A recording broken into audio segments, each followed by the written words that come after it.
राहुल गांधी यांची भारत जोडो न्याय यात्रा ही आज धुळ्यामध्ये आहे। धुळे शहरामध्ये रॅली आणि रोड शो पार पडणार आहे। धुळ्याच्या मनोहर चौकामध्ये राहुल गांधी हे स्थानिकांशी संवाद साधणार आहेत।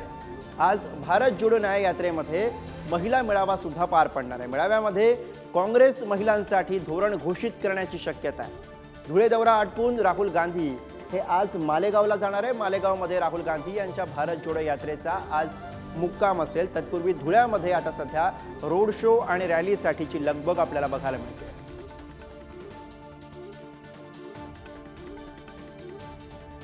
आणि याविषयी अधिक माहिती देण्यासाठी अजय माने आपले प्रतिनिधी सध्या आपल्या सोबत आहेत। अजय, कसं वातावरण एकूणच धुळ्यामध्ये बघायला मिळतंय? थोड्याच वेळामध्ये कदाचित रोड शो आणि रॅलीला सुरुवात होईल।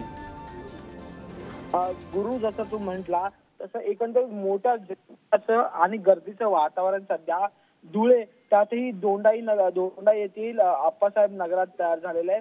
ज्या आप्पासाहेब नगरामध्ये राहुल गांधी काल रात्री वास्तव्यास किंवा विश्रांतीसाठी थांबले होते, त्या ठिकाणी आता मोठ्या प्रमाणात स्थानिक नागरिकांच्या असो किंवा मग काँग्रेसच्या कार्यकर्त्यांनी पदाधिकाऱ्यांच्या असो, त्याच जोडीला सेवा दलाची जी ती मंडळी जी ती आता गर्दी करताना पाहायला मिळते। सगळ्यात महत्त्वाचं म्हणजे आज जो भारत जोडो यात्रेचा दुसरा दिवस आहे महाराष्ट्रातला, आणि त्यातही आज रोड शो आणि सभा आणि रॅली या तिन्ही गोष्टी एकत्र होणार आणि त्यातच महिला परिषदही पार पडणार। त्यामुळे आजचा भारत जोडो यात्रेचा दिवस जो आहे तो आजचा महाराष्ट्रातला महत्त्वाचा असणार आहे। लोकसभेचं रणशिंग काल या सभेमुळे, कालच्या राहुल गांधींच्या सभेमुळे सुरू झालं होतं, पण त्यातच आता महिला मतदारांना आकर्षित करण्यासाठी आज एक नवं धोरण जे ते काँग्रेसकडून घोषित करण्यात येणार आहे। आणि त्यानंतर त्याच अजेंडावर लोकसभेच्या निवडणुका ज्या त्या लढल्या जातील त्याच्यावर हे सगळं धोरण त्यांच्या लोकसभेच्या निवडणुकींच्या जाहीरनाम्यामध्ये असणार। त्यामुळे आज नेमका कोणतं धोरण